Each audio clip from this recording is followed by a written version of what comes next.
Olá, irmãos, vamos para mais um culto de quarta-feira. Vamos agradecer ao Senhor pela oportunidade de estarmos aqui e vamos agradecer pela incrível misericórdia do Senhor pelas nossas vidas. Amém? Vamos orar. Senhor Deus, muito obrigada, Senhor, pelo seu imenso amor, pela sua graça derramada, Senhor, favor merecido sobre as nossas vidas. Te agradecemos por nos dar a oportunidade de estarmos aqui, de te servir, Senhor. Obrigado por ter nos guardado em segurança, em saúde, Paizinho. Colocamos diante de Ti, Senhor, esse momento, nosso culto de quarta-feira. Pedimos perdão pelos nossos pecados, Senhor, e sabemos que o Senhor é bondoso e justo o suficiente para nos perdoar, Paizinho. Obrigada, Senhor. Em nome do Senhor Jesus. Amém.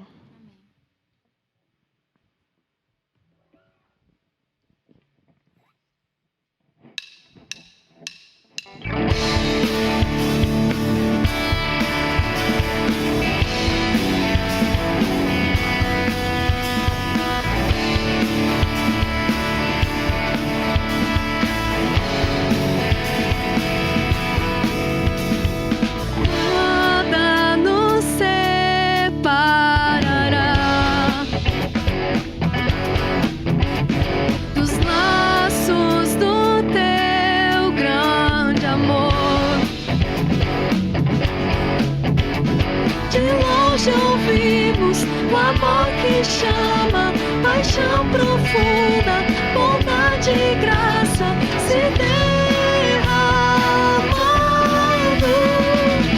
É tão profundo, tão imenso e cobre-nos. É furioso, poderoso, abraça-nos. Só Ele pode devolver a vida aos corações. Seu Filho nos deu, e o Filho que por todos morreu, em nós derrama amor e graça e nos convida à sua mesa, nos alcançando. Tão profundo, tão imenso e cobre-nos. É furioso, poderoso e abraça-nos. Só Ele pode devolver a vida aos corações. É tão profundo, tão imenso e cobre-nos. É furioso, poderoso e abraça-nos. Só Ele pode devolver a vida aos corações.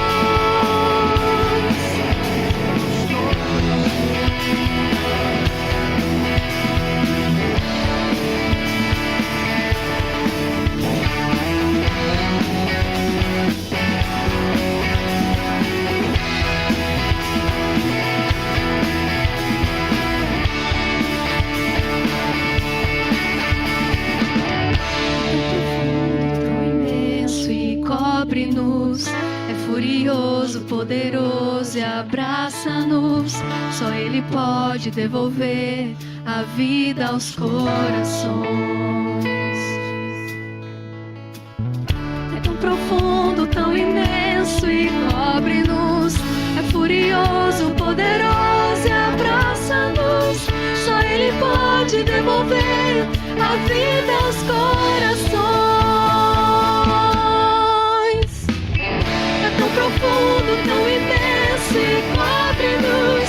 É furioso, poderoso, abraça-nos. Só Ele pode devolver a vida aos corações.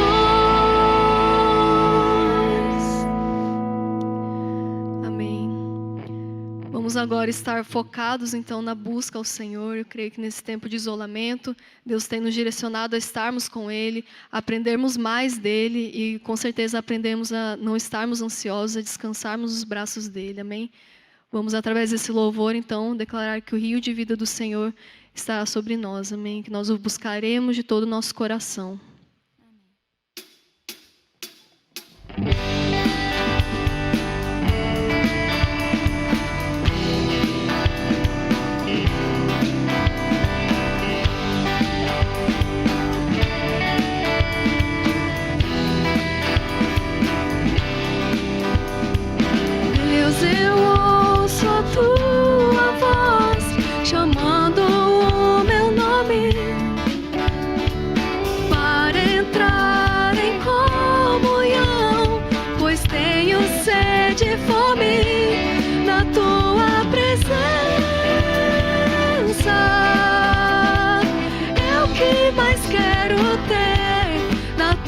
tua presença é o meu maior prazer. Te quero, Deus. Te quero, Deus. Eu não posso deixar de te amar. Eu não posso deixar de adorar. Eu não posso deixar de desejar tua presença. O pão vivo que desce do céu, a palavra mais doce que o mel. É o teu rio de vida que me sustenta. Deus, eu ouço a tua voz chamando o meu nome para entrar em comunhão, pois tenho sede e fome da tua presença. É o que mais quero ter, da tua presença. É o meu maior prazer. Te quero, Deus. Te quero, Deus. Eu não posso deixar de te amar. Eu não posso deixar de adorar. Eu não posso deixar de desejar tua presença. O pão vivo que desce do céu, a palavra mais doce que o mel. É o teu rio de vida que me sustenta. Eu não posso deixar de te amar. Eu não posso deixar de adorar. Eu não posso deixar de desejar tua presença. O pão vivo que desce do céu, a palavra mais doce que o mel. É o rio de vida que me sustenta. Eu te louvarei de todo o coração, mais do que o ouro e a prata. A tua presença me basta. A tua presença me basta. A tua presença me basta. Te quero, Deus.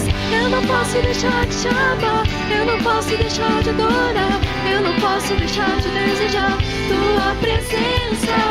O pão vivo que desce do céu, a palavra mais doce que o mel. É o teu rio de vida que me sustenta.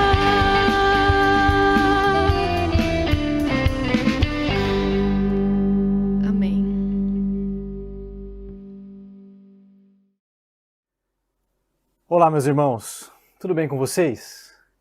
Espero que todos estejam na paz do Senhor, tendo uma semana abençoada por Deus.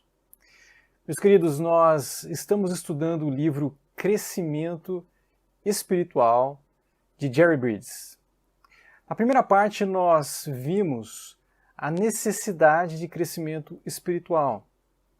Na segunda parte do livro, nós aprendemos um pouquinho sobre os meios pelos quais nós podemos crescer espiritualmente. E então, na terceira parte do livro, ele fala a respeito dos sinais de crescimento espiritual. Em outras palavras, quando nós crescemos, nós demonstramos isso de algumas formas. E hoje, no capítulo 13, nós vamos ver uma dessas formas de manifestar o crescimento espiritual, que é através do serviço a Deus. Meus irmãos, o autor chama a nossa atenção para algo que é muito importante. O crescimento espiritual, ele nos torna mais parecidos com Jesus. Mas nós precisamos nos lembrar que Jesus ele veio para esse mundo para trabalhar. Ele veio para fazer a vontade do Pai. Jesus disse o seguinte: eu te glorifiquei com a obra com a qual me encarregaste. João capítulo 17, versículo 4. Por isso nós nos tornamos mais parecidos com Jesus quando nós trabalhamos, quando nós servimos e fazemos a vontade do Pai. Agora, para que isso acontecesse, Deus atribuiu uma tarefa para cada um de nós. E para mostrar isso, o autor ele faz uso do exemplo de um missionário chamado William Carey e a sua irmã, que é chamada de Carey, e nós nem sequer sabemos o nome dela. William Carey foi um grande missionário na Índia e ele é conhecido como o pai das missões modernas. E ele fez um enorme trabalho na tradução da Bíblia para a língua da Índia. Agora, a irmã de William Carey, ela vivia doente e presa numa cama. Então, enquanto William Carey fez um trabalho de evidência que era visto pelas pessoas e alcançou milhares para Cristo, a irmã dele vivia presa numa cama, intercedendo, orando pelo trabalho missionário. Então a pergunta que nós precisamos fazer aqui é: a quem Deus vai conceder os méritos pelo trabalho missionário na Índia? Será que é somente para William Carey? O autor ele nos leva a refletir que essa irmã de William Carey, mesmo sendo desconhecida, mesmo vivendo presa numa cama, ela trabalhou, ela serviu, ela se envolveu com a obra missionária, mas ela fez de uma forma diferente. Ela fez da maneira pela qual Deus a chamou para trabalhar, que é através da oração. Meus queridos, Deus nos chamou para fazer um trabalho, e um trabalho de uma pessoa é diferente do trabalho de outra. Agora, como sabemos qual é o meu trabalho? Qual é a minha função no corpo? E a resposta que o livro nos ensina está nos dons. O dom é uma capacidade espiritual concedida por Deus para que cumpramos uma função específica que Deus concedeu para nós no corpo. Olha só o que Paulo diz em Romanos capítulo 12, versículos 4 e 7. Assim como cada um de nós tem um corpo com muitos membros, e esses membros não exercem todos a mesma função, assim também em Cristo, nós que somos muitos, formamos um corpo e cada membro está ligado a todos os outros. Temos diferentes dons de acordo com a graça que nos foi dada. Então, se alguém tem o dom de profetizar, use-o na proporção da fé. Se o seu dom é servir, sirva. Se é ensinar, ensine. Então o apóstolo Paulo está relacionando os dons com funções. Ou seja, nós devemos trabalhar, servir na igreja de acordo com o dom que nós recebemos de Deus. Meus irmãos, por isso, por causa da importância dos dons na nossa vida, no nosso serviço a Deus, nós precisamos entender alguns princípios bíblicos importantes que nos ajudam a entender melhor os dons. O primeiro princípio: o propósito de todos os dons espirituais é servir os outros e glorificar a Deus. Em 1 Pedro, o apóstolo Pedro vai dizer o seguinte, lá no capítulo 4, versículo 10. Cada um exerça o dom que recebeu para servir aos outros. No versículo 11, o apóstolo Pedro, ele nos mostra para que nós devemos usar esse dom. Ele diz assim: de forma que em todas as coisas Deus seja glorificado. Então o dom, ele é para servir aos outros e glorificar a Deus. Isso quer dizer que o dom não é para o meu bem pessoal e nem é para a minha glória. E se nós entendemos o propósito dos dons, para que Deus os concedeu, nós não vamos ser negligentes e nem orgulhosos no uso dos dons. Segundo princípio: cada cristão tem um dom e cada dom é importante. Olha só o que diz o apóstolo Paulo lá em 1 Coríntios, no capítulo 12, versículo 7. Ele diz assim: a cada um, porém, é dada a manifestação do Espírito, visando ao bem comum.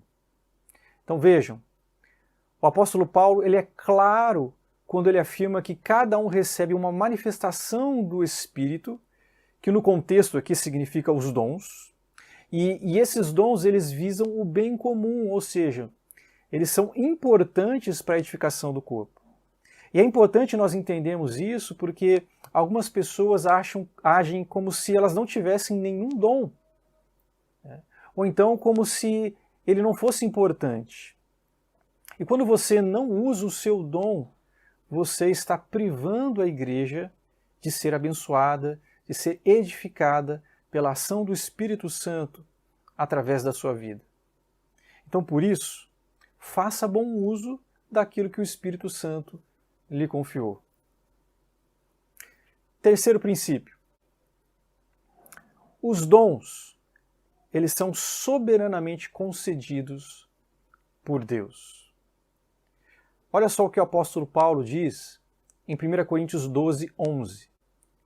Todas essas coisas, porém, são realizadas pelo mesmo e único Espírito, e ele distribuiu individualmente cada um conforme quer. Meus irmãos, isso significa que você tem dons porque Deus quis que fosse assim. Então, se você desprezar o seu dom, você vai estar desprezando o plano de Deus para a sua vida. Então, meus queridos, façam bom uso dos dons que Deus lhes concedeu para servir ao Senhor e para servir o próximo. Quarto princípio.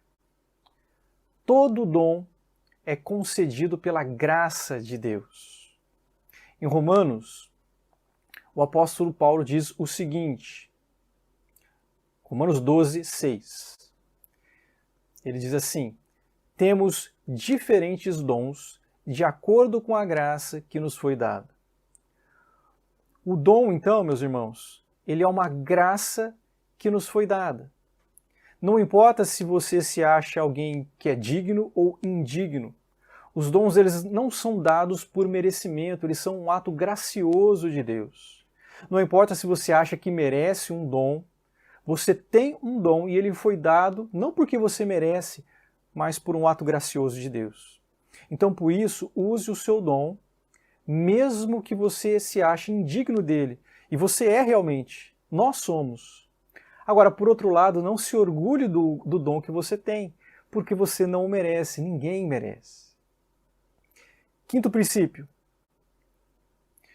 Todos os dons precisam ser desenvolvidos e exercitados.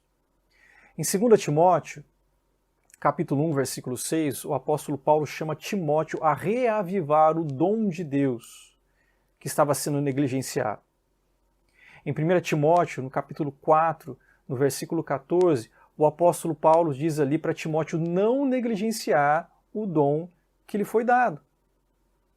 Então isso significa que dons podem ser exercitados ou podem ser negligenciados. Então exercitar o dom exige trabalho. Alguém com o dom de ensino precisa se esforçar para estudar, para aprender como ensinar melhor. Alguma pessoa que tenha o dom de servir, ele precisa se esforçar para aprender como servir melhor, como servir com excelência, com eficácia, para que outras pessoas sejam abençoadas. Então, meus queridos, exercite o dom que Deus lhe deu. Desenvolva-o para que pessoas sejam ainda mais abençoadas por Deus e Deus seja glorificado. Sexto princípio. O uso eficaz de cada dom depende da fé em Cristo. Nós não podemos simplesmente usar o nosso dom e presumir que Deus vai abençoar o nosso trabalho. Nós precisamos trabalhar na dependência consciente de Cristo, de que nós receberemos dele o poder que nós precisamos. Então, essa é a forma que nós devemos agir. Nós devemos agir com dependência e fé. Nós, conscientemente, temos que reconhecer que nós não podemos fazer por nós mesmos, e assim nós dependemos da ajuda de Deus. Então faça isso toda vez que você for servir. Você pode fazer através de uma simples oração. Você pode orar dizendo assim, Deus, eu não consigo, eu preciso da sua ajuda, me capacite, e depois trabalhe. Sétimo princípio. Só o amor conferirá valor real aos nossos dons. Nós precisamos nos lembrar que 1 Coríntios capítulo 13, que é aquele capítulo famoso em que o apóstolo Paulo ensina sobre o amor, ele está dentro de um contexto no qual o apóstolo Paulo está ensinando sobre dons. Isso significa que o amor ele tem que vir à frente dos dons. O exercício dos dons ele não tem valor sem amor. E o autor do livro ele vai usar uma ilustração que eu achei bem interessante. Ele pede para você escrever numa linha de uma folha vários zeros. E aí ele pergunta, quanto eles valem? E a resposta é, nada, eles não valem nada. Mas se você colocar o número 1 na frente deles, automaticamente eles adquirem valor. E ele nos diz que assim são os nossos dons. Eles são como zeros no papel. Mas quando você acrescenta amor na frente deles, eles adquirem valor. Então, exercite o seu dom com amor. Agora, meus irmãos, depois de ensinar esses princípios sobre dons, o capítulo nos mostra como nós podemos identificar o nosso dom. E o autor nos dá algumas orientações para isso. Primeira delas, é preciso ter compromisso em fazer a vontade de Deus. Deus não quer que nós apenas saibamos qual é o nosso dom. Deus quer que nós exercitemos o nosso dom. Então, por isso, um primeiro passo para saber qual é o nosso dom é eu me dispor a usá-lo. Deus não quer apenas matar a nossa curiosidade, Deus quer que eu e você sejamos como Jesus, que nós sirvamos. Segundo lugar, o que Deus tem dado para você fazer?